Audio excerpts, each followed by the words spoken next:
Alhamdulillah, alhamdulillahi rabbil alamin. Segala puji bagi Allah subhanahu wa ta'ala yang telah senantiasa mencurahkan kenikmatannya kepada kita semua, sehingga alhamdulillah kita semua dapat kembali berkumpul untuk bersama-sama mencari ilmu Allah subhanahu wa ta'ala. Semoga duduk barengnya kita di majlis ilmu ini menjadi tanda bahwa kita adalah hamba Allah yang senantiasa dikehendaki kebaikan oleh Allah. Min ahli sa'adah, min ahli salamah, min ahli husnil khatimah. Amin, amin ya rabbal alamin. Salawat serta salam senantiasa tercurah limpahkan kepada junjungan mulia baginda Rasulullah sallallahu alaihi wasallam, sang khuluqin azim. Baginda Rasulullah sallallahu alaihi wasallam, sang rahmatan lil alamin. Subhanallah. Insyaallah di pertemuan malam hari ini kita akan ngaji bersama, ngaji bareng, belajar bareng tentang subhanallah, nasihat-nasihat indah, kalam bijak dari Luqmanul Hakim. Subhanallah, subhanallah. Ini Luqmanul Hakim adalah orang yang sangat agung, yang sangat mulia, dimuliakan oleh Allah subhanahu wa ta'ala. Bahkan di antara para ulama itu ada yang menyebutkan bahwa Luqman al-Hakim adalah seorang nabi. Subhanallah. Namun subhanallah, ulama-ulama mayoritas subhanallah seperti halnya Fatwa Mesir yang telah mengemukakan bahwa Luqmanul Hakim adalah kekasih Allah, wali khususnya Allah subhanahu wa ta'ala. Subhanallah. Namun terlepas dari ikhtilaf, perbedaan pandangan apakah beliau itu adalah seorang nabi maupun wali, yang pasti beliau adalah orang yang sangat dekat dengan Allah, orang yang sangat agung, sangat diagungkan oleh Allah subhanahu wa ta'ala, hingga Allah mengabadikan namanya di dalam Al-Quran. Ada surah Luqman. Subhanallah, subhanallah. Di dalam Al-Quran juga Allah subhanallah telah menyatakan, Bismillahirrahmanirrahim. Walaqad atina Luqmanal hikmata an yashkurillah. Subhanallah. Walaqad atina Luqmanal hikmah. Sungguh telah kami berikan kebijaksanaan kepada Luqman, hikmah kepada Luqman. Nah, di antara para mufassir itu ada yang menyatakan bahwa hikmah itu adalah pangkat kenabian. Subhanallah. Namun dalam tafsir-tafsir yang lain juga disebutkan bahwa hikmah adalah anugerah Allah yang agung yang diberikannya kepada Luqman ini. Subhanallah. Digelari dengan Al-Hakim karena dirinya penuh dengan kebijaksanaan. Allah karuniakan kepadanya ilmu, subhanallah, kebijaksanaan, kesalihan. Subhanallah.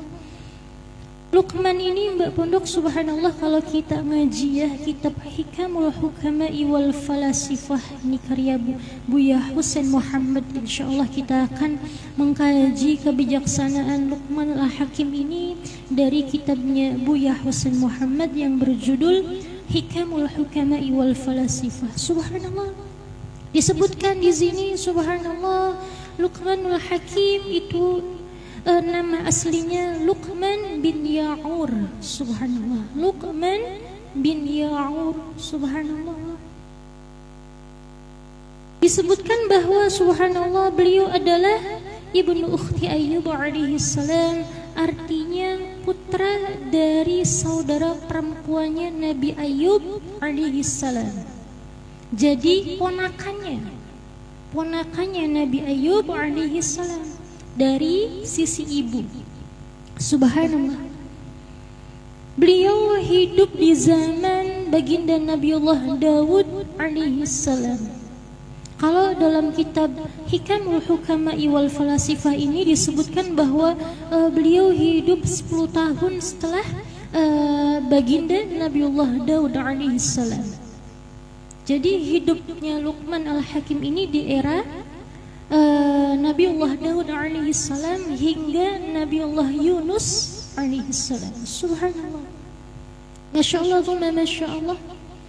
Subhanallah, beliau dianugerahi oleh Allah Subhanahu wa ta'ala beragam ilmu, kebijaksanaan. Subhanallah, oleh karenanya dijuluki dengan Al-Hakim. Subhanallah.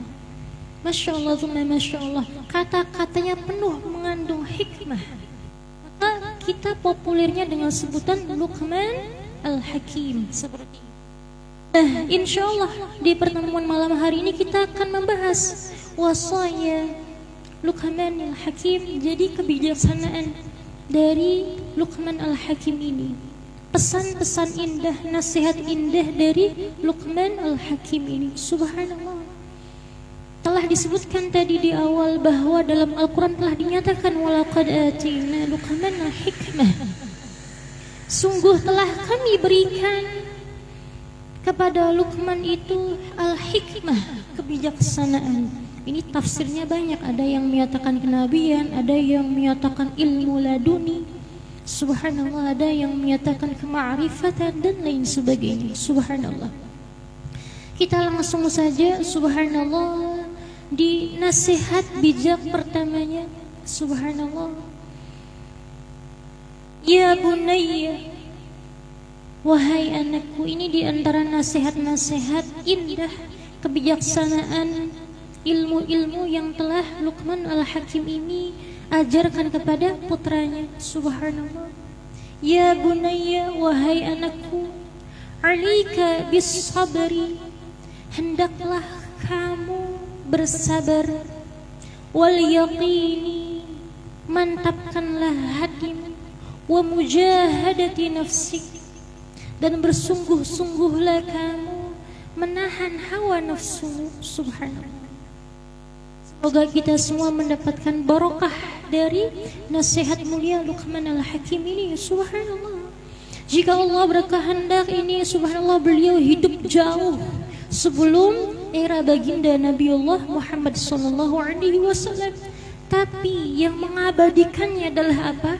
Kesalihannya, ilmunya. Betul tidak?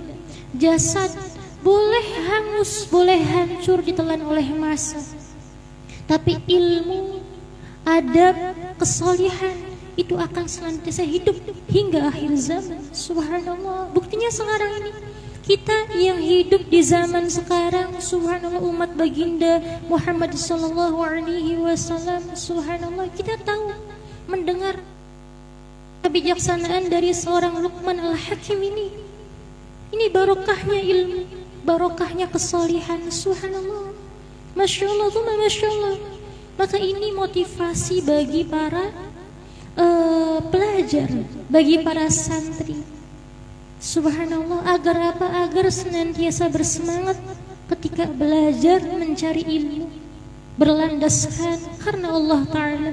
Karena jika ilmu yang kita cari itu, kita ngajinya karena Allah, insya Allah ilmu itu akan barokah, memberikan banyak manfaat bagi kita maupun orang lain. Subhanallah. Masya Allah, kita tidak kenal itu siapa Imam Fakhruddin Ar-Razi, betul tidak? Kita tidak kenal siapa Imam Ibnu Katsir, siapa Imam Qurtubi, siapa Imam Bukhari, siapa Imam Muslim, dan lain sebagainya, ulama-ulama agung. Tidak kenal kita siapa Imam Syafi'i dan lain sebagainya. Subhanallah. Tapi kita tahu karena sejarah menceritakannya, mengisahkannya. Kenapa? Karena ini bukan sembarang orang, orang yang agung. Tidak akan mungkin sembarang orang akan, subhanallah, Allah abadikan dalam sejarah. Betul tidak? Pasti orang-orang yang agung, orang-orang yang mulia. Kita kenal Imam Syafi'i karena kealimannya, kesalihannya. Pun demikian imam-imam yang lain, ulama yang lain. Padahal kita tidak tahu, tidak hidup di zaman beliau-beliau itu, tapi kita tahu dari karya-karyanya. Betul tidak? Nah, ini barokahnya ilmu. Subhanallah. Barokahnya ilmu. Subhanallah. Makanya ini alhamdulillah kita melipir dulu sebentar ya penjelasannya ini. Di mukadimah buku Keluhuran Islam ini Al-Fakir tuliskan, subhanallah, masya Allah, masya Allah, yang mana ketika kita bisa merenungi maka insya Allah akan timbul rasa semangat berlebih agar kita terus mau belajar. Subhanallah, subhanallah, subhanallah. Al-Fakir subhanallah mendapatkan nasihat indah ini, subhanallah, dari subhanallah dari kalam bijaknya Syekh Syamsuddin At-Tabrizi yang merupakan guru Maulana Jalaluddin Rumi. Subhanallah, Syekh Syamsuddin At-Tabrizi ini mengutarakan ungkapan indah yang begitu mengesankan hati. Apa yang diungkapkan itu? Subhanallah, lam yakunil mautu huwallazi yuqallikuni. Bukanlah kematian yang menggelisahkan jiwaku. Ini ada di awal, ini ada di prakata. Subhanallah, bukanlah kematian yang menggelisahkan jiwaku. Li'annani lam akun a'tabiruhu nihayatan. Karena bagiku kematian bukanlah akhir segalanya. Bal ma kana yuqallikuni huwa an amuta min duni an ukhallifa turathan. Tapi aku gelisah manakala mati tanpa mewariskan ilmu pengetahuan, yakni ilmu ketuhanan. Subhanallah, ilmu yang bermanfaat, ilmu yang barokah ini. Subhanallah. Mengapa demikian? Uridu an aqul al-ma'arif allati tawassalat ilaiha ila syakhsin akhar sawa'un kana ustadzan am tilmidzan. Aku ingin mentransfer pengetahuan yang aku peroleh kepada orang lain, baik kepada seorang guru maupun seorang murid, artinya keseluruhan. Subhanallah. Maka bagaimana subhanallah kita bisa mentransfer ilmu yang kita punya? Kita bisa berbagi ilmu yang kita punya kalau kita sendiri tidak punya ilmu apa-apa, betul tidak? Sesuatu yang bisa kita berikan karena kita memiliki itu, betul? Subhanallah. Orang bisa bersedekah dengan uangnya karena dia punya uang. Orang bisa bersedekah dengan tenaganya karena dia ada tenaga dan dia mau melakukan itu. Subhanallah. Artinya seorang bisa mengeluarkan apa yang dia miliki. Kalau kita pengen berbagi ilmu, subhanallah, pengen dikenang di kemudian hari karena ilmu, maka subhanallah carilah ilmu. Subhanallah, innamal ilmu bitta'allum wa innamal hilmu bittahallum. Kalau kita pengen subhanallah mendapatkan ilmu, maka belajarlah. Subhanallah, bersungguh-sungguhlah dalam belajar. Wa innamal hilmu bittahallum. Ketika kita pengen punya hati yang lembut, hati yang legowo, maka belajar untuk bisa menahan amarah, untuk bisa menahan hawa nafsu. Belajar untuk itulah ini. Subhanallah. Ini mafhum ya? Masya Allah. Usikum wa iyaya wa nafsi bitaqwallah. Wa qad fazal muttaqun. Wa qad fazal muttaqun. Kita kembali lagi subhanallah di kebijaksanaan Luqman Al-Hakim. Apa yang beliau katakan? Ya bunayya, alika bis sabri wal yakini wa mujahadati nafsik. Wahai anakku, hendaklah kamu bersabar, hidup dengan penuh keyakinan dan bersungguh-sungguhlah dalam subhanallah melawan nafsu yang buruk. Subhanallah. Mengapa di sini di awal kali itu ditulis tentang hendaklah bersabar? Subhanallah, karena ini inti daripada kehidupan. Isi daripada hidup manusia itu dua, kegembiraan dan kesedihan. Orang hidup itu kalau nggak senang ya sedih, betul tidak? Di tengah-tengahnya be aja, subhanallah. Tapi yang pasti kalau nggak senang ya sedih, betul tidak? Makanya itu subhanallah baginda Nabi SAW pernah bersabda, subhanallah, al-iman nisfan. Iman itu ada dua bagian. Yang pertama nisfu sabrin. Bagian yang pertama itu bagian kesabaran. Bagian kedua wa nisfu syukrin, adalah syukur. Jadi iman itu isinya dua, sabar dan syukur. Karena memang seperti itu, kita hidup itu tidak melulu enak, tidak juga melulu susah. Ada kalanya kita itu mudah, senang, bahagia. Ada kalanya kita sulit, sedih, diterpa banyak ujian. Subhanallah. Nah ini makanya di buku keluhuran renungan kalam ilahi jilid pertama itu, subhanallah, ini sudah alhamdulillah Al-Fakir tuliskan di bab sabar ya. Ada dua senjata yang sangat ampuh dalam menghadapi dua kehidupan ini. Yang pertama senjata sabar, yang kedua senjata syukur. Sabar ini agar apa? Agar kita ketika diberi ujian oleh Allah, kita tidak berputus asa, tidak berlarut-larut dalam kesedihan, keterpurukan. Artinya kesabaran ini bisa menjadi tameng, senjata yang kokoh agar kita terus melanjutkan hidup, bersemangat, berbaik sangka. Karena definisi sabar adalah apa? Tetap bisa berbaik sangka kepada Allah atas kejadian buruk yang menimpa. Subhanallah, ini definisi sabar.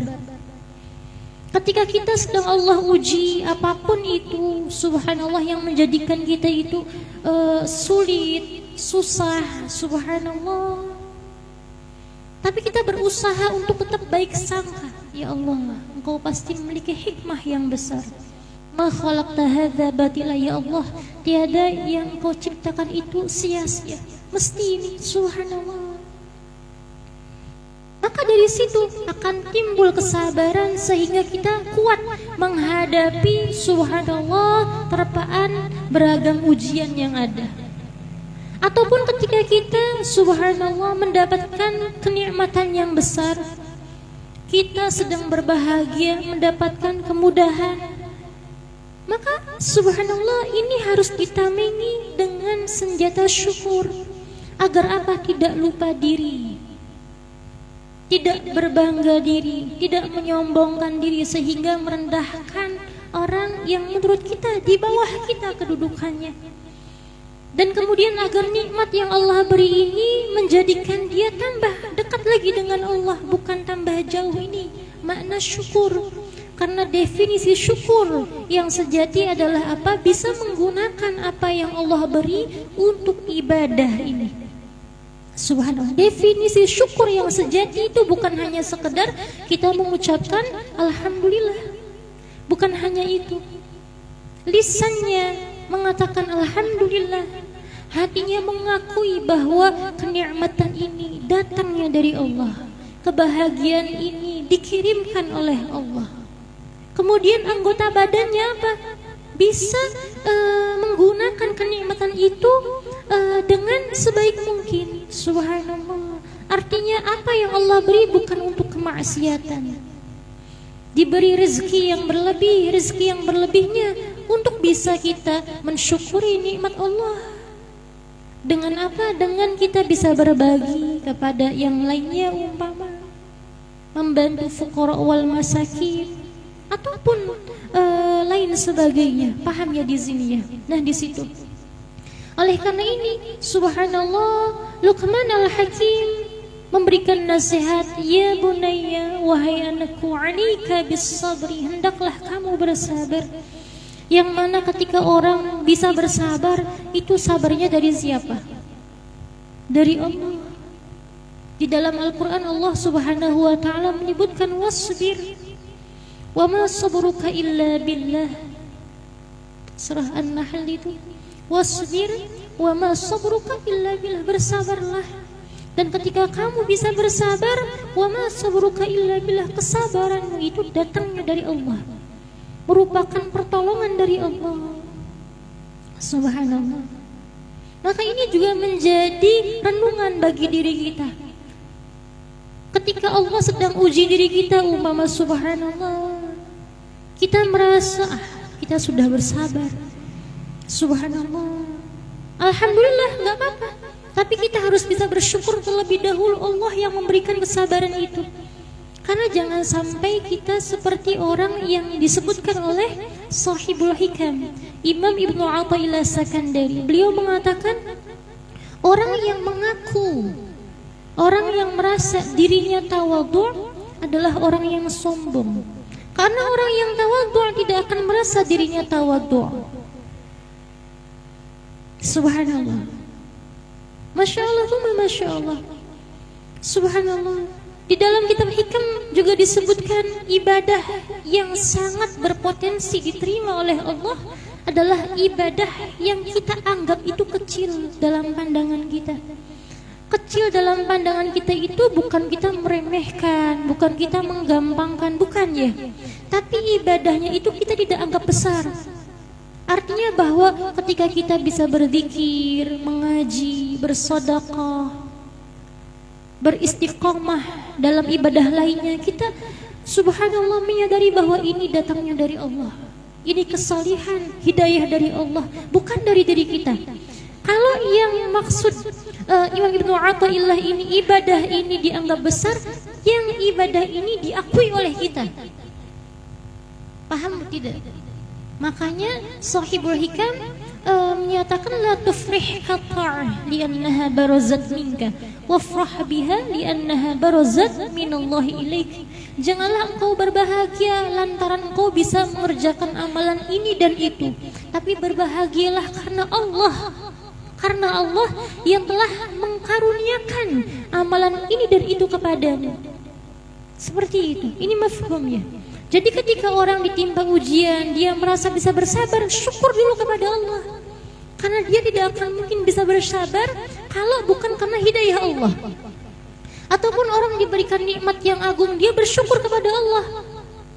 Maka syukur yang sejati itu adalah paham, mengakui dan meyakini bahwa syukurnya ini pun datangnya dari Allah.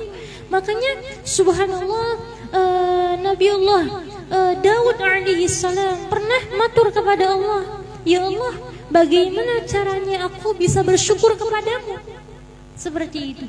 Ya Allah, bagaimana caranya aku bisa bersyukur kepadamu, sedangkan rasa syukur ini yang ada padaku adalah nikmat juga darimu. Subhanallah. Maka itulah hakikat daripada syukur, ketika seseorang bisa mengakui, meyakini dan memahami bahwa semua kebaikan datangnya dari Allah. Mafhum ya? Alhamdulillah. Kita lanjut lagi ini. Subhanallah. Ya bunayya 'alaika bis-sabri, wahai anakku, hendaklah kamu bersabar, wal yaqin, mantapkan hatimu. Kenapa orang hidup itu harus punya keyakinan? Betul tidak? Keyakinan ini yang akan bisa mengarahkan di mana ia akan melangkahkan subhanallah hidupnya ke depan nanti. Betul tidak? Subhanallah. Kita yakin Islam yang akan membawakan kita keselamatan, kebahagiaan. Kita yakin itu, maka kita tunduk patuh dengan aturan Islam. Ada pedoman. Jadi keyakinan ini bagian dari pedoman hidup kita. Bayangkan orang hidup dia nggak punya pegangan. Bagaimana? Seperti daun nanti. Betul tidak? Angin ke kanan akan membawanya ke kanan, angin ke kiri akan membawanya ke kiri. Nggak punya fondasi yang kokoh. Nanti hidupnya mudah diombang-ambing. Tidak punya prinsip. Nah, orang yang paling gak enak itu dia yang gak punya prinsip, gak punya keyakinan. Subhanallah. Karena dari keyakinan yang ada itu akan timbul harapan. Betul tidak? Orang bisa punya harapan karena ada keyakinan pada harapan itu. Betul tidak? Saya berharap saya akan hafal Quran.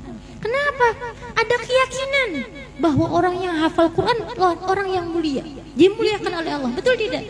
Karena ada keyakinan seperti itu, maka dilaksanakan itu. Subhanallah, harapannya. Betul tidak? Maka al-yaqin di sini itu merupakan fondasi kokoh agar orang itu bisa hidup dengan baik. Yang penting keyakinannya keyakinan yang sharih, yang sahih, yang betul.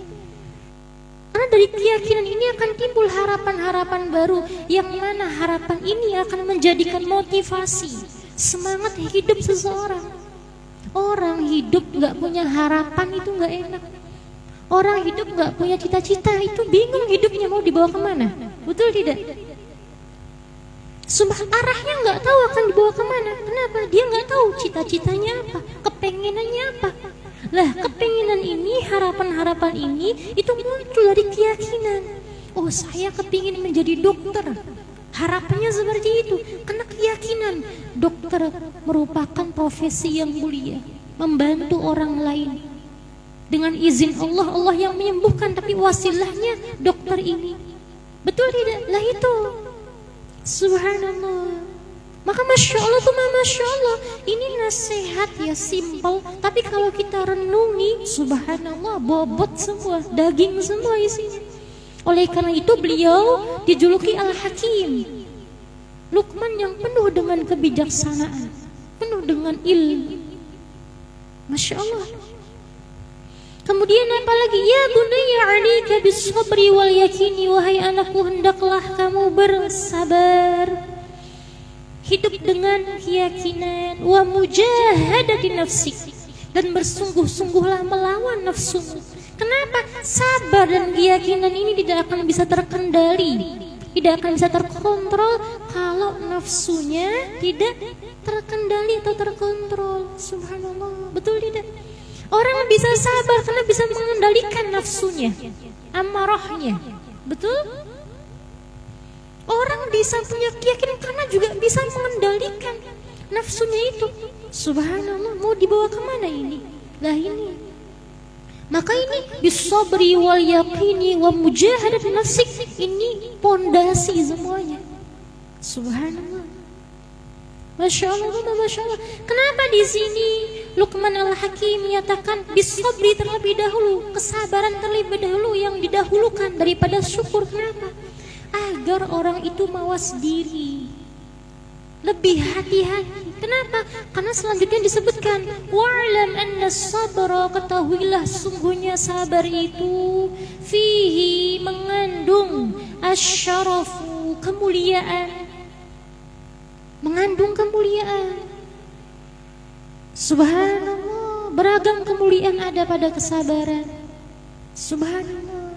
Wasyafaqatu, kasih sayang, wazahadatu, kesederhanaan, wattarakkubu, kewaspadaan. Ini subhanallah, subhanallah, Masya Allah, Masya Allah. Ini mafhum ya.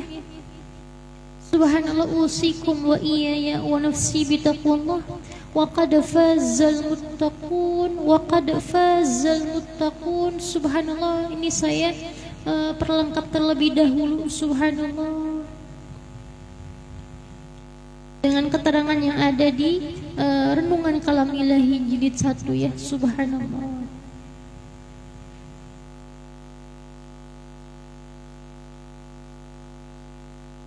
Baginda Rasulullah sallallahu alaihi wasallam bersabda, ini rawahu Muslim ya, ma yusibul muslimu min wasabin wala nasabin wala saqamin wala hazanin hatta al-hammi yuhammuhu illa kuffira bihi min sayyi'atihi. Bila seorang muslim mengalami sakit, lelah, sedih, atau bahkan meski hanya merasakan kegelisahan, subhanallah, maka itu akan menyebabkan sebagian kesalahannya dihapus, diampunkan oleh Allah Subhanahu wa ta'ala. Subhanallah, ini enaknya jadi orang Islam, enaknya jadi orang yang beriman. Makanya kata Kanjeng Nabi sallallahu alaihi wasallam dalam hadis lain disebutkan, subhanallah, ini bab pondok ada ya di bab terakhir. Subhanallah, saya cantumkan di bab sabar ini.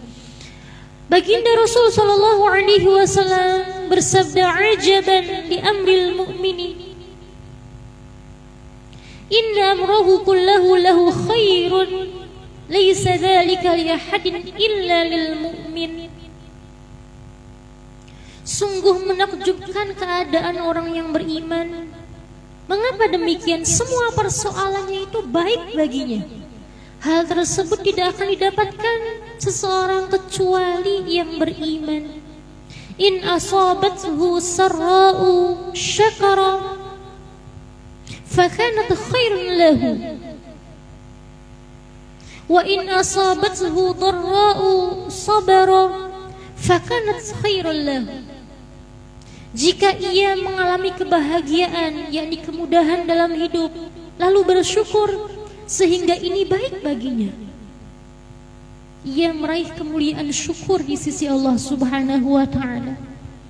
Namun bila ia mengalami kesusahan lalu ia bersabar, maka itu pun baik baginya, karena akan mendapatkan keagungan sabar di sisi Allah. Hingga dalam ayat lain Allah Subhanahu wa ta'ala menyatakan dalam Quran, innama yuwaffas sabiruna ajrahum bighairi hisab. Subhanallah, sungguh pahala sabar itu apa? Masuk surga tanpa hisab. Subhanallah. Allahumma ja'alna minhum, ya. Subhanallah. Tapi semoga semua kesulitan, kesusahan yang sedang kita hadapi Allah angkat. Ya mufarriju farrij, wahai Zat yang memberikan kelapangan, maka berilah kelapangan. Amin amin ya rabbal alamin.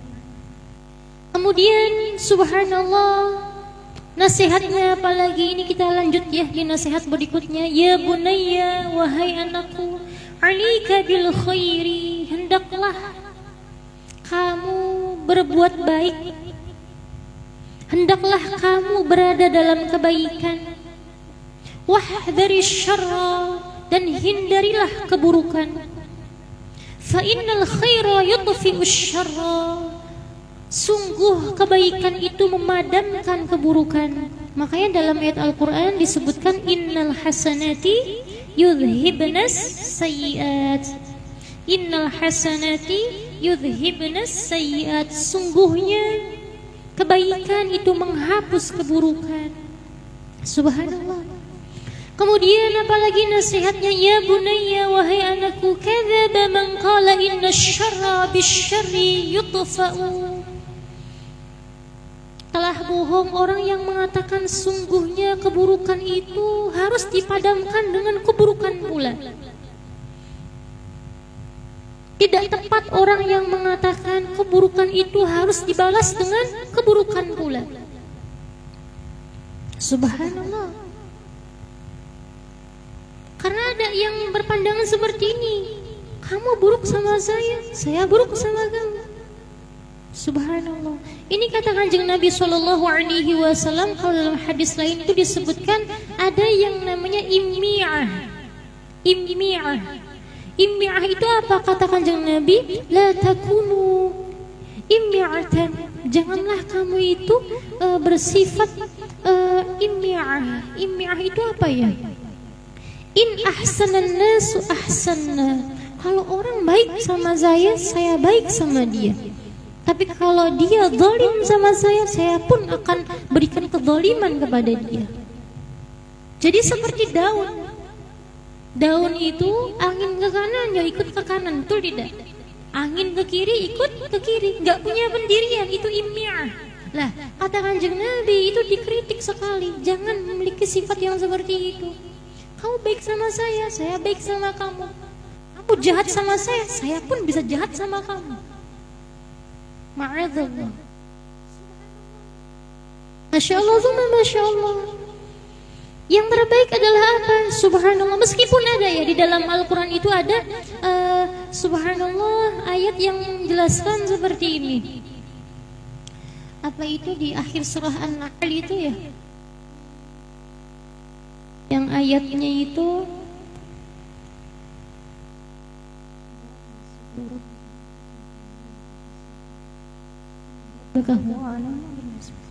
wa in 'aqabtum fa'aqibu bimithli ma 'uqibtum bih.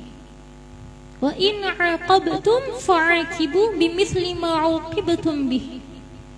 Meskipun iya, kalau secara hukumnya ya, kalau dia berbuat yang umpama dia mukul saya nih 1 kali, dibolehkan dalam Al-Quran itu saya mukul lagi 1 kali, tapi yang semisal, yang setimpal begitu. Tapi subhanallah, lihat ayat selanjutnya, wala in sabartum lahuwa khairul lissabirin.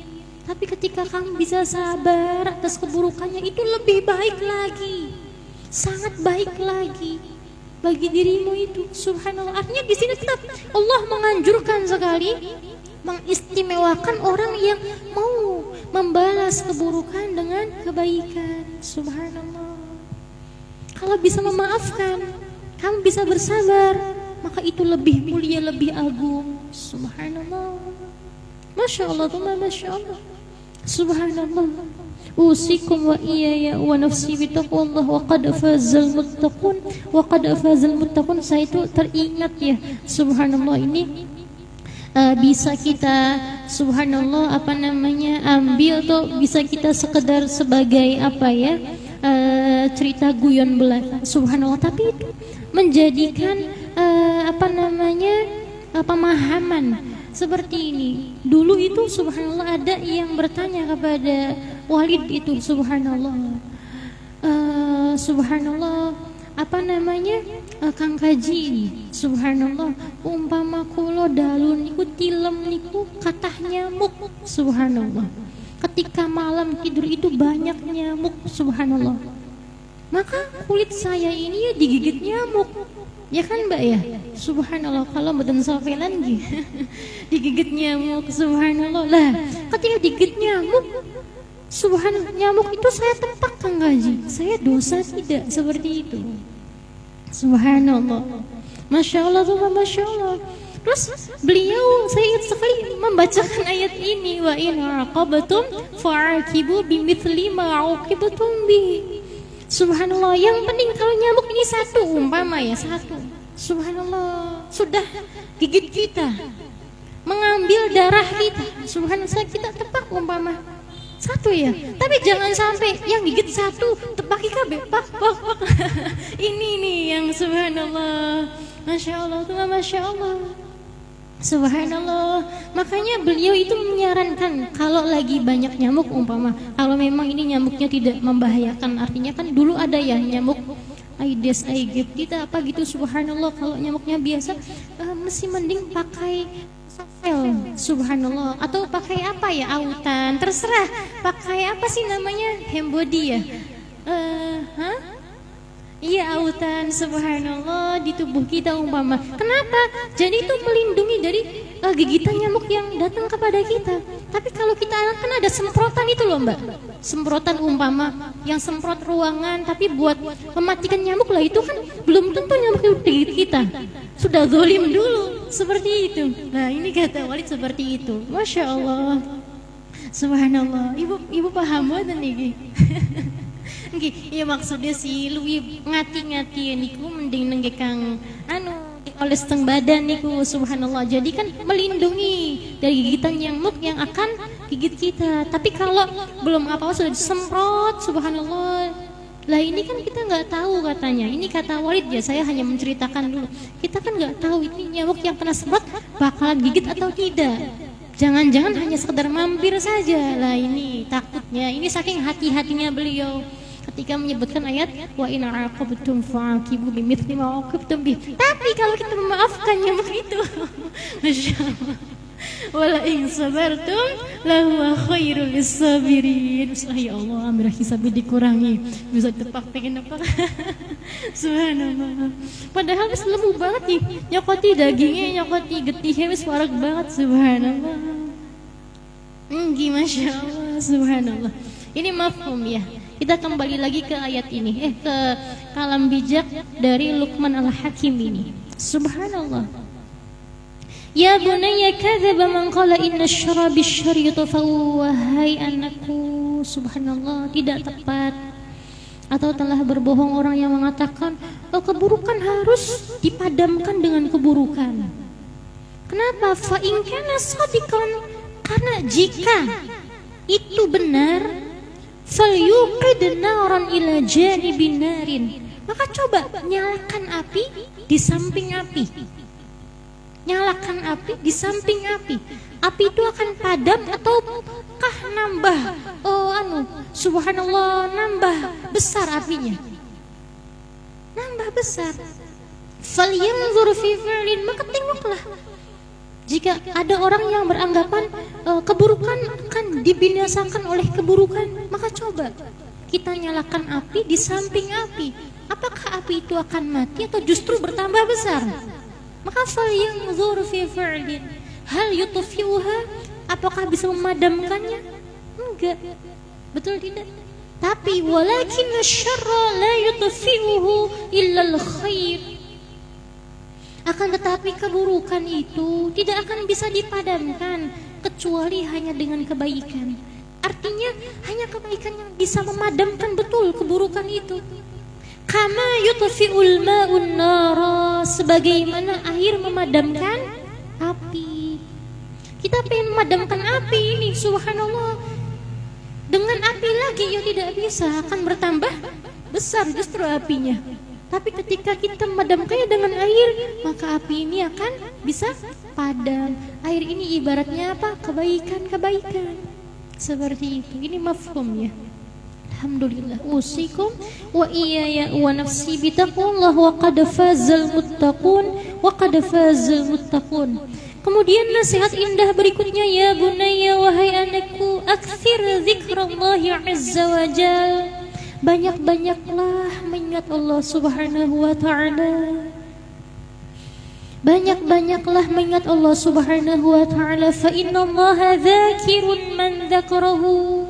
Sungguhnya Allah mengingat siapa yang mengingatnya. Subhanallah. Banyak-banyaklah mengingat Allah. Kenapa? Dengan mengingat Allah itu akan timbul kedamaian, ketenangan, keyakinan, dan pertolongan-pertolongan. Karena dalam Al-Quran Allah menyebutkan alladzina amanu wa tatma'innu qulubuhum bidzikrillah. Orang-orang beriman itu kemudian dia ingat Allah maka tenang hatinya. Ala bidzikrillahi tatma'innul qulub. Dengan mengingat Allah, hanya dengan mengingat Allah hati menjadi tenang. Tapi hatinya siapa? Disebutkan di awal alladzina amanu. Subhanallah. Jadi ketika kita kok Allah tapi kok malah enggak tenang, malah resah, gelisah dan lain sebagainya, maka keimanan kita perlu kita koreksi lagi, perlu kita subhanallah teliti lagi, betulkah iman ini? Karena yang betul-betul beriman akan apa? Amanu wa tatma'innu qulubuhum bidzikrillah, ala bidzikrillahi tatma'innul qulub.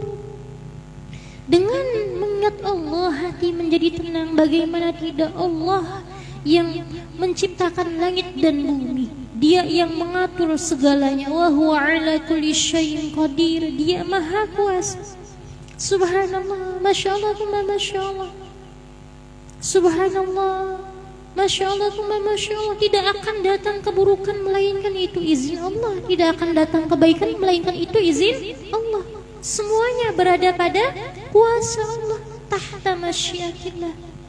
Maka ketika iman itu betul-betul menancap di kalbu kita, maka akan ada ketenangan, kedamaian ketika kita bisa ingat Allah. Meskipun dalam keadaan genting, susah dan lain sebagainya. Subhanallah.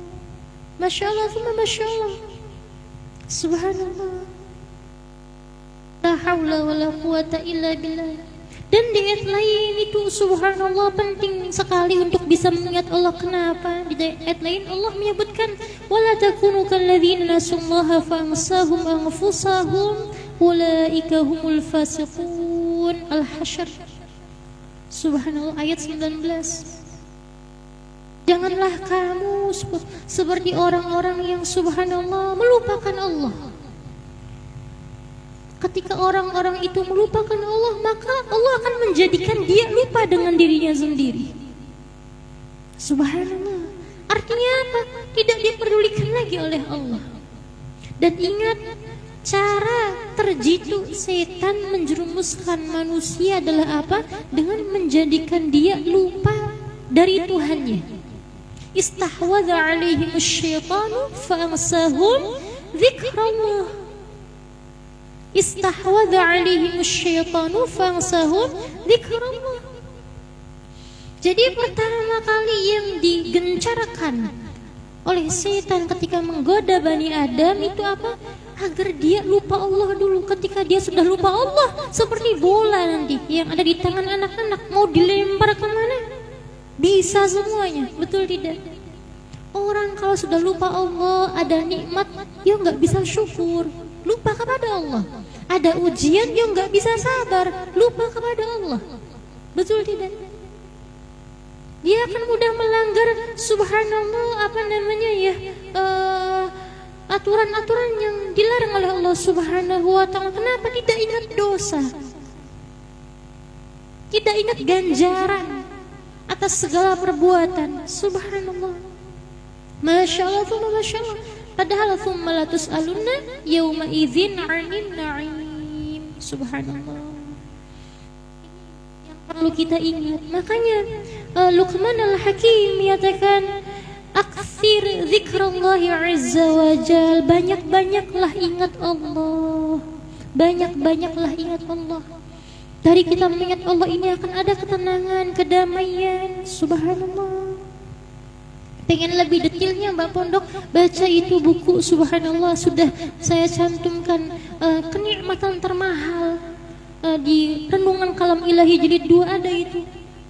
Tafsir alladzina amanu wa tatma'innu qulubuhum bi dzikrillah, ala bi dzikrillah tatma'innul qulub. Ibu-ibu punten, kenikmatan termahal di dunia ini adalah apa? Kedamaian, ketenangan. Apalah kita menguasai jagat raya, kita menguasai dunia, kita memiliki segalanya, tapi kita nggak bisa tidur nyenyak, hati kita selalu resah. Apa gunanya semua itu, betul tidak? Kan logikanya orang subhanallah pengen bisa menguasai ini itu, memiliki ini itu, karena apa? Pengen bisa tenang. Tapi itu tidak menjamin, subhanallah. Banyak orang yang kelihatan itu motornya berderet-deret, mobilnya berderet-deret, tapi punten nggak bisa tidur nyenyak. Pikiran cicilan, pikiran tunggakan, pikiran aduh kalau kemalingan bagaimana, betul tidak? Jadi kenikmatan yang hakiki itu bukan dilihat dari materi ataupun hal-hal yang bersifat dengan duniawi, tapi justru hal-hal yang bersifat ukhrawi, batini berarti, yaitu ketenangan. Ketenangan. Kadang ada orang yang subhanallah rumahnya biasa mau sederhana, gubuk, tidurnya biasa mau tidak di spring bed yang paling mahal, tidak biasa mau. Tapi dia menerima apa yang Allah beri, qanaah dengan nikmat yang ada, bisa bersyukur. Ya enak hidupnya, tenang. Subhanallah. Lah kata Gusti Allah, kuncinya orang beriman ketika pingin tenang, ingat Allah. Ingat Allah. Subhanallah. Masya Allah, Masya Allah. Kita yang awam ini ketika ada ujian resah, gelisah, pusing. Karena kadang kita tidak memahami hikmah di balik ujian itu, betul tidak? Tapi berbeda dengan orang-orang yang kedudukannya dekat, spesial di sisi Allah. Justru ujian itu dianggap hari Idnya, hari rayanya. Kita pernah mendengar kan nasihat indah dari seorang bijak bestari yang mana justru ketika ujian itu datang seakan-akan dia mendapatkan kenikmatan yang sangat besar. Itu hari Idnya. Kenapa? Ketika dia diberikan ujian, artinya Allah sedang sayang, cinta sekali kepada dia. Allah ingin dia selalu terpaut kepadanya. Subhanallah, ini pemahaman orang-orang yang dekat dengan Allah. Jadi seperti ini maksud saya, persoalan itu subhanallah tidak hanya ditentukan oleh objeknya, sesuatu yang adanya. Terkadang itu keyakinan dan pola pikir kita. Kita yang awam, ada ujian gak enak, ya kita gak mau, gak enak. Ini kita lihat yang ujian saja, betul tidak? Tapi orang yang khusus ada ujian, subhanallah, ya memang zahirnya gak enak, tapi batinnya dia mengakui ini dari Allah, ini sapaan lembut dari Allah, surat cinta dari Allah, dan lain sebagainya. Makanya subhanallah itu ada subhanallah, sudah saya cantumkan juga ini, subhanallah ada ungkapan populer ya yang dinisbahkan kepada baginda Rasul sallallahu alaihi wasallam. Ini saya kurang tahu apakah ini hadis ataupun bukan, tapi yang pasti ini ungkapan populer yang dinisbahkannya kepada Kanjeng Nabi sallallahu alaihi wasallam. Disebutkan bahwa idza habballahu 'abdan ibtalah. Bila Allah mencintai seseorang, maka ia akan diuji. Subhanallah. Rasul sallallahu alaihi wasallam makhluk yang paling dicintai oleh Allah. Tidak terlepas dari ujian, betul tidak? Artinya subhanallah, adanya ujian datang itu tidak menjadikan kita itu subhanallah lemah seperti itu, Mbak. Karena ada orang yang beranggapan seperti ini, sebagaimana yang diabadikan oleh Allah dalam Quran surah Al-Fajr itu apa ya? Subhanallah.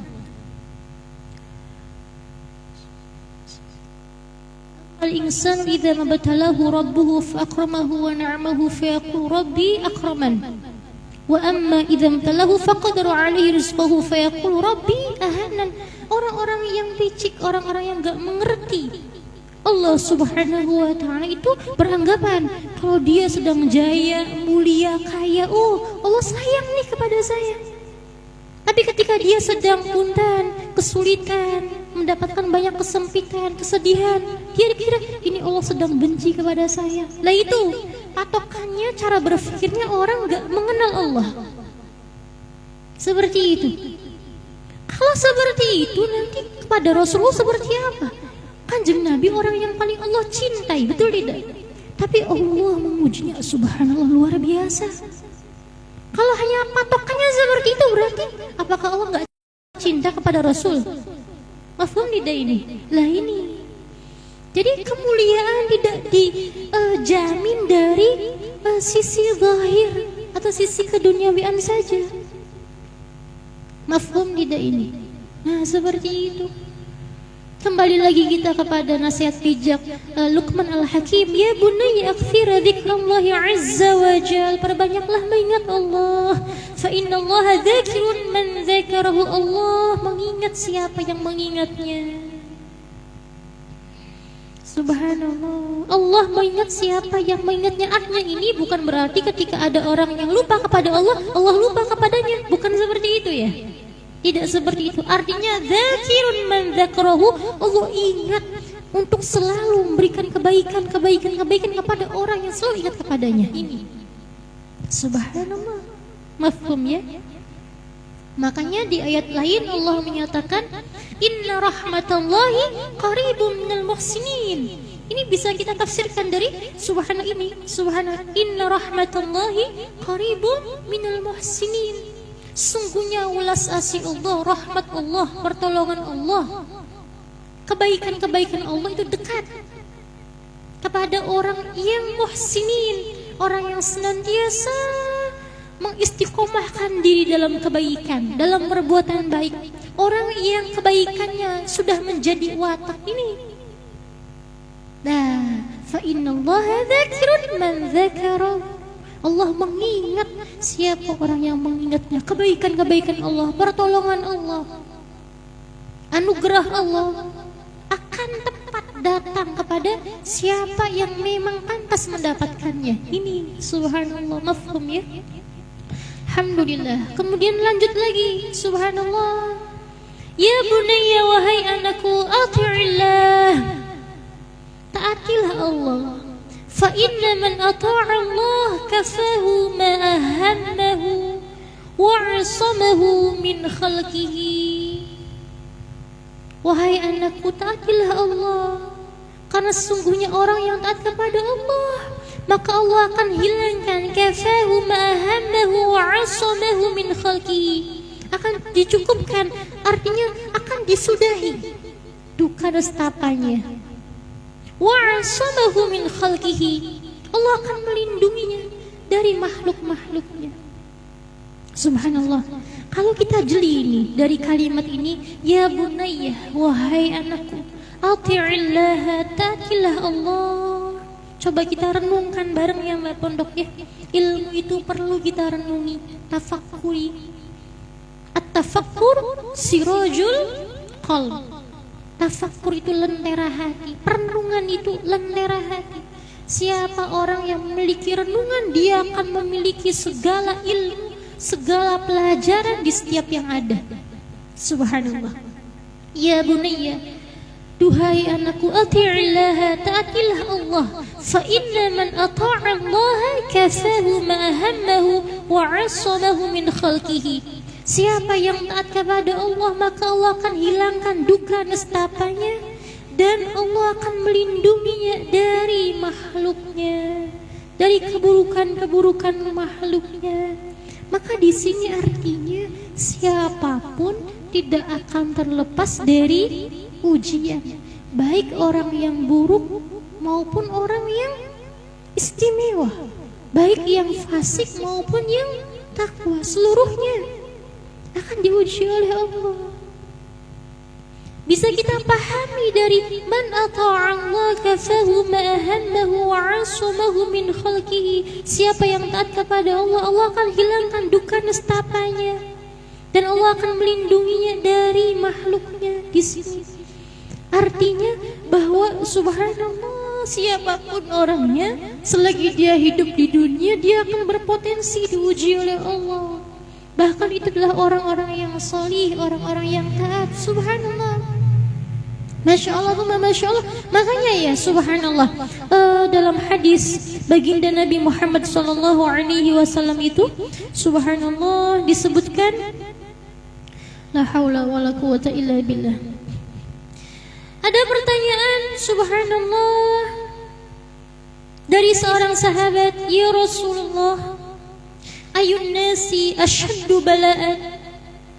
Ini berkaitan ini dengan keterangan-keterangan sebelumnya.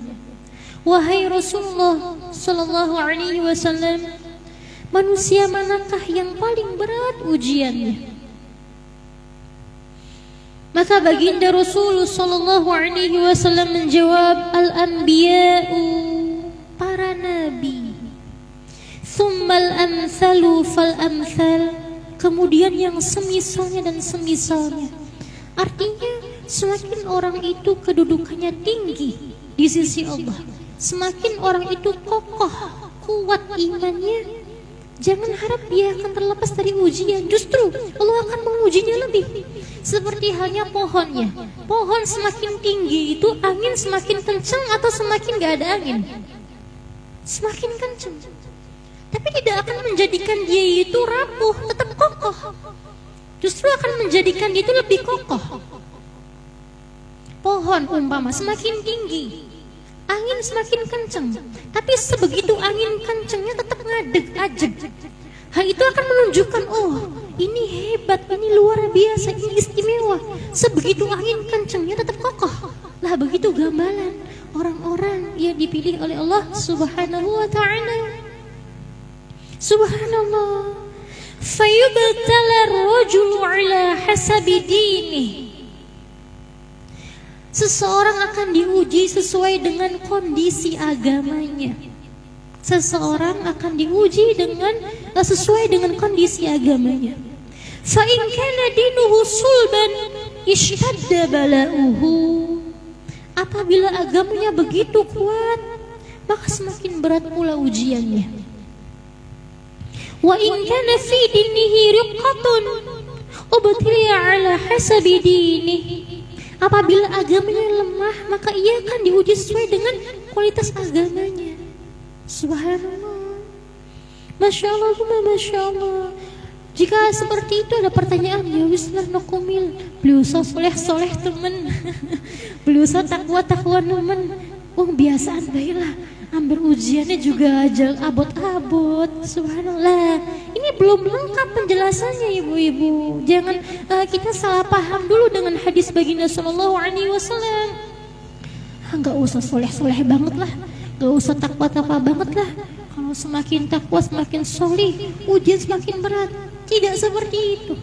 Zahirnya mungkin iya, tapi kekuatan batinnya akan bertambah. Kebiasaan dia dalam menghadapi ujian itu akan bertambah. Kedewasaannya, ilmunya, kedudukannya akan bertambah ini. Maka ini disebut haba'an mansura. Ujian begitu banyak, tapi bagi orang-orang yang telah Allah pilih, haba'an mansura, seperti debu yang bertebaran awan. kita lewat di jalan, angin kenceng, kan kawur nggih, debu-debu niku. Kawur niku apa nggih bahasa Indonesia ya? Terbang, debu-debu itu. Sakit tidak? Tidak. Nggih, mboten keras napa-napa, nggih mboten. Angin kenceng, kemudian ada kita lewat, subhanallah, ya debu paling nyapa mawon teng muka nggih mboten. Tapi ya sudah, setelah itu ya sudah, lenggang kangkung mawon. Haba'an mangsura. Nah, seperti itu ibu-ibu. Jadi jangan jangan takut menjadi solih, jangan takut menjadi taat, jangan takut menjadi orang yang bisa lebih dekat lagi dengan Allah. Meskipun iya, ada saja ujiannya nanti, tapi Allah juga akan menambah kekuatan kita, menambah power kita, menambah kesabaran kita. Ini subhanallah. Masya Allah, Masya Allah, puncaknya innama yuwaffas sabiruna ajrahum bighairi hisab. Subhanallah, subhanallah. Ini mafhum ya. Alhamdulillah, usikum wa iyaya wa nafsi bitaqwallah wa qad fazal muttaqun wa qad fazal muttaqun. Dan bisa kita pahami dari nasihat bijak, man ata'a Allah kafahu ma hammahu wa 'asamahu min khalqihi. Siapa yang taat kepada Allah, Allah akan hilangkan duka nestapanya dan Allah akan melindunginya dari keburukan-keburukan makhluknya. Ini juga kalau kita serati ya, pahami dari ayat-ayat Allah. Ada ayat Allah yang berbunyi aufu bi'ahdi ufi bi'ahdikum, udhkuru ni'mati allati an'amtu 'alaikum wa aufu bi'ahdi ufi bi'ahdikum. Allah sebut dulu udhkuru ni'mati allati an'amtu 'alaikum, yang diingat-ingat, jangan yang enggak enaknya saja, kata Gusti Allah seperti itu. Yang diingat-ingat jangan ujiannya saja. Udhkuru ni'mati allati, coba ingat-ingatlah nikmatku yang telah aku berikan kepadamu. Yang mana kata ayat lain disebutkan wa in ta'uddu ni'matallahi la tuhsuha. Kalau orang berusaha menghitung nikmat Allah dari mulai dia lahir ila yaumil qiyamah, gak akan bisa terhitung nikmat Allah, saking banyaknya. Sedangkan ujian, kata Allah ibaratkan dalam Quran, walanabluwannakum bisyai'in. Allah pasti akan mengujimu, pasti, tapi bisyai'in, dengan sesuatu yang sedikit. Maka dibanding nikmat Allah yang la tuhsuha, gak akan bisa terhitung sama sekali, maka ujian gak ada apa-apanya. Meskipun berat, tapi pasti nikmatnya lebih banyak lagi. Ujian besar, mesti nikmatnya lebih besar lagi. Janji Allah. Maka kata Quran, udhkuru ni'mati allati an'amtu 'alaikum. Maka ingatlah nikmat yang telah Allah berikan kepadamu itu. Jika seperti itu, aufu bi'ahdi ufi bi'ahdikum, penuhi dulu janjimu kepadaku, kata Allah, maka aku akan penuhi janjiku kepadamu. Ini kita pengen ditolong Allah, kita pengen dirahmati Allah, kita pengen dilindungi oleh Allah, maka kita penuhi dulu janji kita sebagai hamba kepada Tuhan dengan berusaha takwa, berusaha taat, berusaha sabar, berusaha syukur. Ini mafhum ya? Lah ini subhanallah, alhamdulillah. Kemudian subhanallah, nasihat lainnya adalah la haula wala quwata illa billah. Subhanallah, ini sedikit lagi nggih ibu-ibu nggih, subhanallah. Ya bunayya, duhai anakku, jalisil hukama, duduklah kalian bersama seorang ulama yang bijak bestari. Ya bunayya, duhai anakku, jalisil hukama, bersamalah kalian, duduklah kalian bersama ulama yang bijak bestari, alim, salih. Subhanallah, bijak bestari itu sebenarnya makna dari, kalau dalam bahasa tasawuf itu al-arif billah ya, al-arif billah. Subhanallah. Warda biqaulihim, dan ambillah dengan senang perkataannya. Artinya ketika ada jalisil hukama, bersamalah dengan orang-orang yang ahli ilmu, yang sholih, yang paham Allah Subhanahu wa taala. Waradha biqaulihim, dan ambillah berkatanya dengan senang. Artinya contoh kita ngajinya senang. Kita dengerin pengajiannya senang.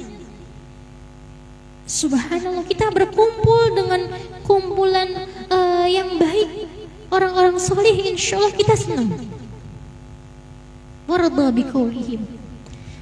Jika bisa seperti itu, tasdad hikmatan, niscaya akan semakin tambah kebijaksanaanmu.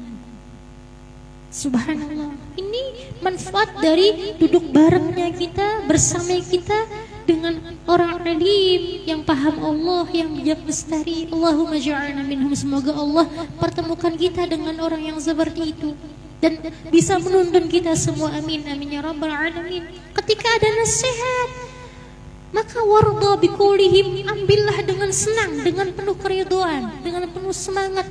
Jika seperti itu, tazdad hikmatan, maka akan bertambah bijak kamu itu. Wa 'alika bimajalisi ahli dzikr, dan hendaklah kamu duduk bareng, berkumpul bersama ahli zikir. Itu orang-orang sholih, orang yang banyak ingat Allah. Subhanallah. Mengapa seperti itu? Fa innaha mahyatun bil ilmi. Karena perkumpulan seperti itu, perkumpulan kita dengan orang-orang sholih, orang yang banyak mengingat Allah, maka mahyatun bil ilmi, menghidupkan kecerdasan. Ilmu itu kan subhanallah kata lain daripada kecerdasan, menghidupkan kecerdasan, menguatkan kecerdasan kita. Wa yuhadditsu lil qulubi khusyu'an, dan menghembuskan ketenangan di hati kita. Subhanallah, kalau kita ingin tambah ilmu, tambah ketenangan, tambah kedamaian, maka berkumpullah bersama mereka orang-orang sholih, orang alim, orang-orang yang perkataannya, tindakannya mengarahkan kita agar kita dekat dengan Allah, suka ibadah. Subhanallah. Masya Allah, Masya Allah, saya ingat sekali pesan daripada Gurunda Walid Muhammad Husainawi, Allah yarham. Subhanallah, ciri majlis yang baik adalah apa? Ketika kita pulang dari majlis itu ada ketenangan, ada pemahaman, oh seperti ini ya, harusnya saya seperti ini, ya Allah. Ada tambah kerinduan, ada tambah pengakuan, ada tambah peringatan seperti ini. Tapi ketika kita itu bisa seperti itu, ini contoh majlis yang baik, yang Allah ridhoi. Ketika kita keluar dari majlisnya, kita tambah introspeksinya, muhasabahnya. Oh iya ya, saya harusnya seperti ini. Yang bisa mengerem amarah kita. Subhanallah, ini contoh majlis yang baik. Tapi majlis yang buruk, subhanallah, yang di dalamnya umpama mengajarkan caci maki, fitnah, ujaran kebencian, ini saya ingat sekali dari Walid Muhammad Husainawi. Kalau kita datang majlis ilmu, pulang-pulang kita jadi nggak senang, si A, si B, si C, tanda majlisnya nggak baik, mandek ngaji. Justru ketika kita datang ke majlis ilmu, yang tadinya ada dengki, ada amarah, ada nafsu, hilang perlahan. Syukur-syukur langsung total hilang. Yang tadinya penuh marah, belajar memaafkan. Yang tadinya tidak terima, belajar ridho. Nah ini subhanallah. Masya Allah, Masya Allah. Satu lagi yang mbak ya, ya bunayya. Subhanallah. Ini penting ya. Sebentar, ini penting sekali. Jalisul hukama warda biqaulihim tazdad hikmatan wa 'alika bimajalisi ahli dzikr fa innaha mahyatun lil ilmi wa yuhadditsu lil qulubi khusyu'an. Duduk bareng bersama seorang ulama yang bijak lestari itu, ketika kita bisa mengambil dengan senang, dengan semangat, dengan penuh ridho, perkataannya akan tambah ilmu kita, kebijaksanaan kita. Kalau kita bisa duduk bareng kepada perkumpulan yang baik, yang di dalamnya ada orang-orang salih, ahli zikir, ahli mengingatkan Allah Subhanahu wa taala, subhanallah. Kemudian kita bisa seperti itu, maka mahyatun lil ilmi, menghidupkan kecerdasan, menghidupkan ilmu. Ilmu akan bertambah. Wa yuhadditsu lil qulubi khusyu'an, akan menghembuskan ketenangan, kedamaian di hati kita. Karena seperti ini ya, saya mengutip dari perkataannya Syekh Syamsuddin At-Tabrizi. Ini sudah saya cantumkan, al-Faqih cantumkan di buku Keluhuran Islam. Bapak Pondok tinggal baca saja. Ini banyak kalam-kalam bijak dari para ulama bijak lestari. Subhanallah, Syekh Syamsuddin At-Tabrizi mengatakan, jalis jamil ruh, temanilah, subhanallah, pemilik roh yang indah. Duduklah bersama mereka, orang-orang yang memiliki roh yang indah, perangai yang indah. Asa an tusibaka adwa min jamalih, semoga kau ketularan keindahannya. Punten ibu-ibu, logikanya seperti ini. Kita masuk ke tempat minyak wangi, toko minyak wangi, kita nggak pakai minyak wangi, tapi kita keduman wanginya, betul tidak? Kita kebagian wanginya. Karena memasuki ruangan yang subhanallah yang penuh dengan minyak wangi. Kita masuk ke tempat pembuangan sampah. Kita kan pernah lewat di jalan, serumun, masya Allah. Ternyata tempat pembuangan sampah. Kitanya bersih padahal, tapi subhanallah seakan-akan bau busuk itu datang daripada badan kita. Betul tidaklah itu? Makanya kata Syekh Syamsuddin At-Tabrizi, jalis jamilah roh, temanilah, duduklah bersama pemilik roh yang indah. Asa an tusibaka adwa min jamalih, semoga kau ketularan keindahannya. Inilah yang dimaksud oleh Allah dalam Al-Quran, ya ayyuhalladzina amanu taqullaha wa kunu ma'as shadiqin, agar kita ketularan barokahnya ahli shadiq itu, ahli siddiq itu. Ini subhanallah. Dan punten Mbak Pondok, ini ibu-ibu kalau yang punya anak, punya cucu, subhanallah, atau insyaallah kita nanti akan menjadi seorang ibu ya, insyaallah, subhanallah. Iya buatan Mbak. Subhanallah, nanti kalau punya anak itu sering-seringlah dibawa kepada orang alim, orang solih. Ini barokahnya luar biasa. Subhanallah, ada ungkapan populer yang menyatakan, kam minas sibyan yal'abu amama rijal fanadhara ilaihi famasara sibyan.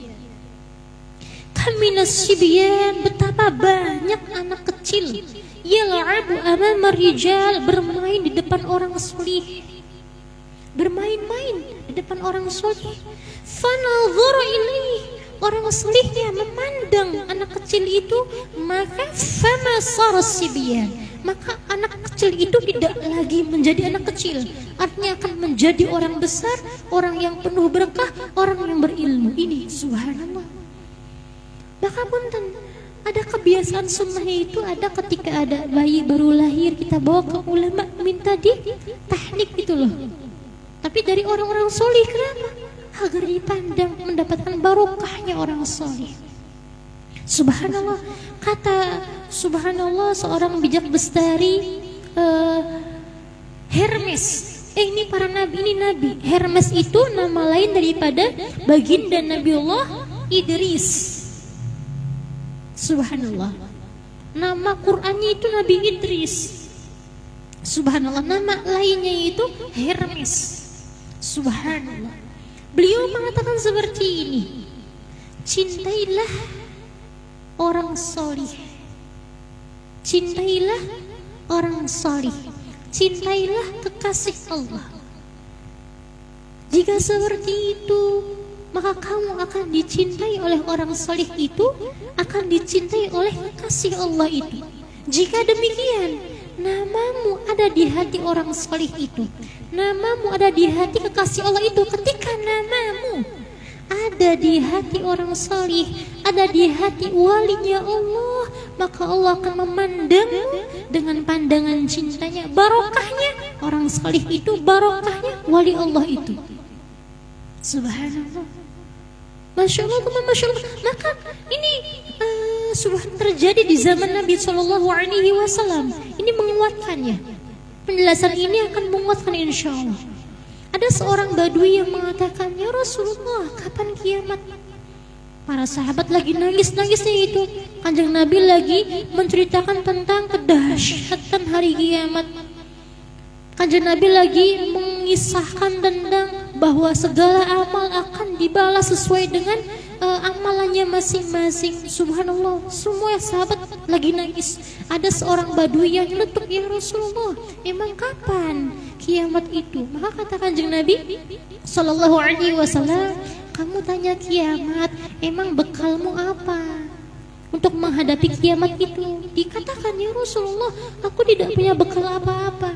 Yang aku punya cuma satu, cintaku padamu ya Rasulullah. Saya tidak punya bekal apa-apa. Yang saya punya cinta kepadamu ya Rasulullah. Maka katakan Nabi apa? Cukup.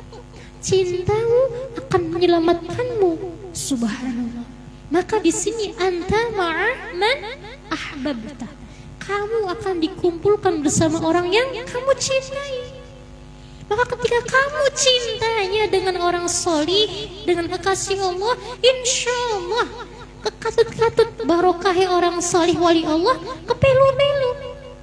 Subhanallah. Makanya kata Imam Syafi'i, ada syair populernya, uhibbus solihina walastu minhum la'alli an anala bihim syafa'ah. Aku mencintai orang-orang solih meskipun aku bukan bagian dari ini. Tawadhu'nya Imam Syafi'i, padahal beliau imamnya orang solih. Subhanallah. Tapi syair ini menunjukkan harapan besar bagi kita-kitanya. Subhanallah, bagi kita ini. Agar apa? Jangan putus asa, tetap ayo kita punya cinta kepada para nabi, para rasul, para wali, para ulama, para solih. Subhanallah, orang-orang yang baik. Kenapa? Anta ma'aman ahbabta. Kamu akan dikumpulkan bersama orang yang kamu cintai. Kamu akan dikumpulkan bersama orang yang kamu gendauli. Gumantili sinten teng ati niku ibu-ibu, niku kang bakale kekatut-katut. Subhanallah. Makanya Luqman Al-Hakim menyatakan, jalislah hukama'a wa radha biqaulihim tazdad hikmatan wa 'alaika bimajalisi ahli dzikri fa innaha mahyatun lil 'ilmi wa yuhaddithu lil qulubi khushu'a. Ini subhanallah. Semoga kita semua oleh Allah Subhanahu wa taala ditempatkan pada perkumpulan yang baik, perkumpulan yang indah, perkumpulan yang Allah ridhoi. Makanya ketika doa itu Mbak Pondok, Allahumma ja'alni min ahlil Qur'an wahsyurna fi zumrati ahlil Qur'an wajma' bainana wa bain ahlil Qur'an. Kita tidak hanya doa, ya Allah jadikan kita ahli Quran. Ini doa agung sekali. Tidak hanya itu, tapi ya Allah kepingin juga wahsyurna fi zumrati ahli Quran, dikumpulkan dengan rombongannya ahli Quran. Wajma' bainana wa baina ahli Quran, kumpulkanlah kami ya Allah di antara para ahli Quran lainnya. Meskipun kitanya bukan ahli Quran, kita cinta kepada ahli Quran, kita senang ngaji, kita demen, kita jaga adab kepelu-pelu. Subhanallah, barokahnya ini, masya Allah.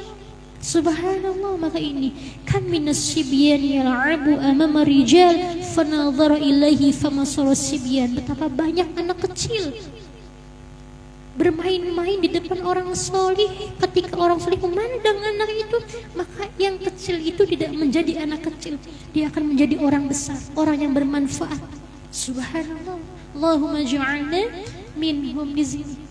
Ini semoga bermanfaat ya, semoga bermanfaat. Ini kurang lebihnya mohon maaf. Semoga ilmu yang kita pelajari di malam hari ini bermanfaat. Dan Allah kuatkan iman kita, kokohkan iman kita. Allah perbanyak syukur kita, dan Allah indahkan hati kita, pola pikir kita dengan ilmu-ilmunya yang agung, dengan kasih sayangnya yang agung. Amin ya rabbal alamin. Bibarakatin Nabi Muhammad sallallahu alaihi wasallam. Bisiril Fatihah. A'udzu billahi minasyaitonir rajim. Bismillah.